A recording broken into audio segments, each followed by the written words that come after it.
Hello, I am Fernanda Paiva, hitchhiking stars, bringing you some news, some astro news, and what are the lunations about, so you can use these insights to create the beautiful life that you want to live. So let's have a look at the full moon. So this is what we're going to be talking about in this video. So the full moon, that's going to be happening at 4 degrees 50 minutes of arc of Gemini. So we have a full moon in Gemini happening on the 27th of November as well, 2023.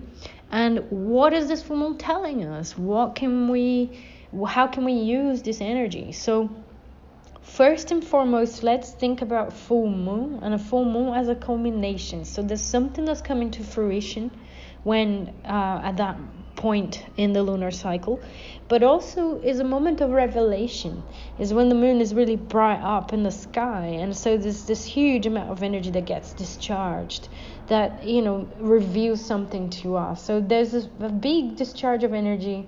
There's usually a lot. A lot of us find really difficult to sleep when we're near the full moon and whatnot. But this is a very interesting full moon, and I find that there is quite a lot of restlessness because there is an emphasis in Gemini and Sagittarius as well, and those are the mutable signs, which are very, very freedom driven.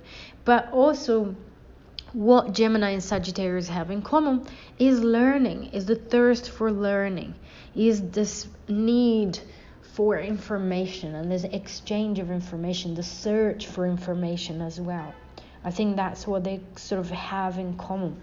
But let's think about the Sabian symbol of this full moon first. As usual, I want to share with you the imagery of this moon, that degree of Gemini, which is where the full moon will be happening. And then we'll go deeper into this and we'll think a little bit more and look into the astrological chart of the full moon as well. So the Sabian symbol for that degree of Gemini is a radical magazine or publication asking for action, displays a sensational front page. So a radical magazine or publication asking for action displays a sensational front page. Now, the way I see this symbol, as well as the rest of the configuration of the full moon chart, is a warning. Okay, I wanted to say here, the warning is be a little, or try at least to be a little bit patient. I don't think necessarily that taking action when we have a combination of energy and a strong energy in the air is necessarily the most constructive action that we're going to be taking. So if we're driven by anger, if we're driven by restlessness, boredom, or we might not be taking an action that we really want to take. Maybe we will do something in a moment, we'll feel good, but a few days later we'll regret. So the warning there is that there will be a lot of opportunities for us to argue, to discuss not necessarily in a very healthy way, potentially. The sun in Sagittarius has Mars. They're very close as well. So the sun is at 4 degrees Sagittarius and Mars is at 2 degrees Sagittarius. So there is a very impulsive energy here in this full moon, and we might be arguing with people quite a lot. We might be arguing about the truth, trying to search for the truth, or trying to force our ideas upon other people, or being the victim of someone else, forcing their ideas upon us. So it's very important to try and exchange ideas in a healthy way, as healthy as we can, and try to see things from the other person's perspective as well. So one thing is to invite healthy debate, and another thing is to be constantly thinking what is the next thing you're going to say, because you're dying to convince that other person that your truth is more true than their truth. So Gemini is the sign that's connected with multiple truths. So there is that sense of actually there's not just one single truth, and there's not just one way of seeing or doing or speaking. So it's really important to keep that in mind. And I think the whole idea of a radical magazine asking for action and the sensational front page, give the motivation for change, but incites panic as well. I mean, when I think about a publication that's really sensational, I don't necessarily have a very great feeling when I imagine that picture. And I think that during a full moon, and a full moon that has Mars involved, that's very clear to me. It's like, hold your horses, don't just go with that energy and step all over everyone else that believes in something different. So I think this is the warning. There's also there are a few more things here in this full moon, really. Another thing is Saturn. It will be very included in this full moon. So we have the opposition between the moon and the sun at 4 degrees Gemini and Sagittarius. We have Mars involved in the picture, but we also have Saturn. So Saturn will be forming a square to both ends of this full moon. So what I get from that, because Saturn is the apex of this opposition, is telling us a way out from this discussion, from this conflict, from this duality or split that an opposition will usually reflect. And Saturn as the apex is really telling us, restrain yourself, be mature, be emotionally mature with what's happening around you, because you might come across the truth, or you might come across some very interesting new information, or a new piece of information in a situation that you're already going through that you're not so sure. That might be clarified as well during this full moon. But really, take it as an adult.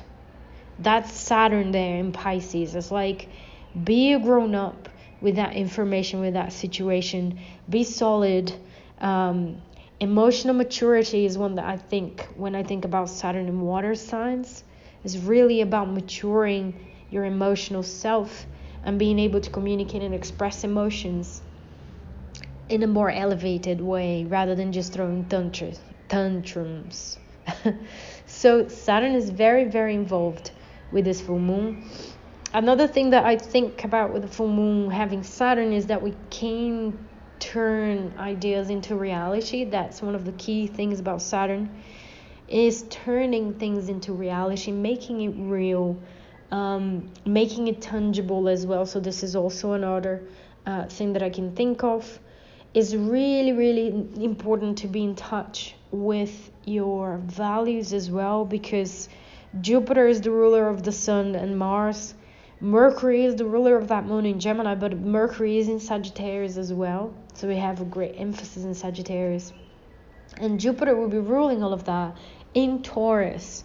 And Jupiter is retrograde in Taurus as well. So it's really an opportunity for you to go back and reassess your worldview. All right? Don't lose sight of that. Don't get involved in unnecessary debates and anger, and free anger and etc. Just really use this situation to observe how you feel and to go back into what your worldview is about.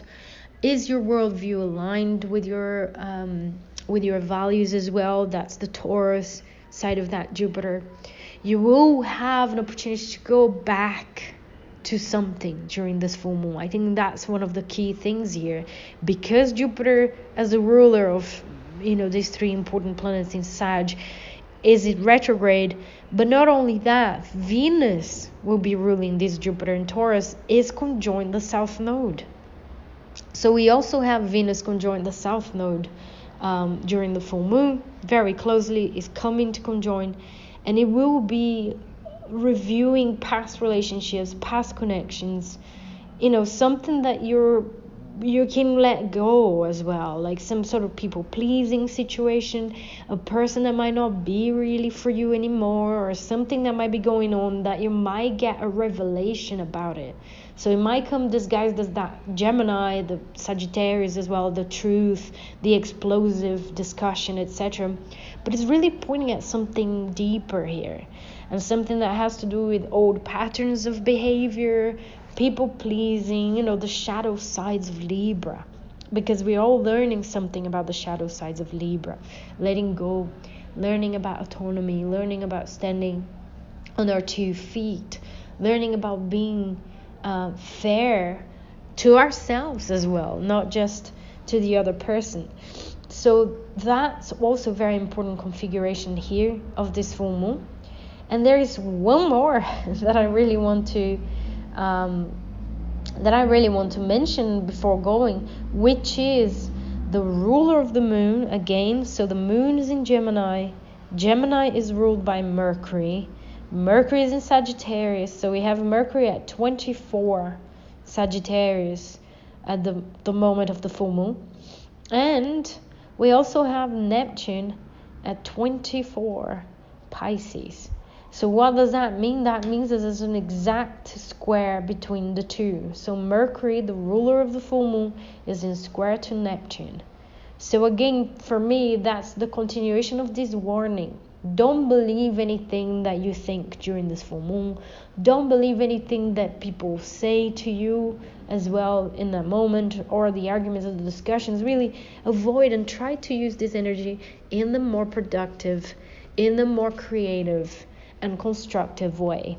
Okay, a Mercury and Neptune can be great for psychic work, for focusing on that, for trying to get information in a different way, trying to be more creative with your intellect as well, creative writing, dancing, painting, doing anything that's a little bit more sensorial, rather than trying to hammer down a sense of truth, a sense of knowing more than other people. Beware, because you might regret, because things might come out very differently a few days later when this square between Mercury and Neptune wanes, and you realize that wasn't really the truth, that there was another layer to the situation. So that's it. Try to use this energy in a constructive way. Like I said, try to be a little bit more serious about emotional maturity, spiritual practices, spiritual beliefs that are really prioritizing kindness, forgiveness, empathy, all of those values that are really connected with Pisces. So the Saturn in Pisces and that Neptune in Pisces as well. All right. So that's it. This is what I had to tell you about this full moon. I'm wishing you all a wonderful, powerful, and insightful full moon. I hope you have a great time, and I'll be speaking to you all soon. Bye bye now.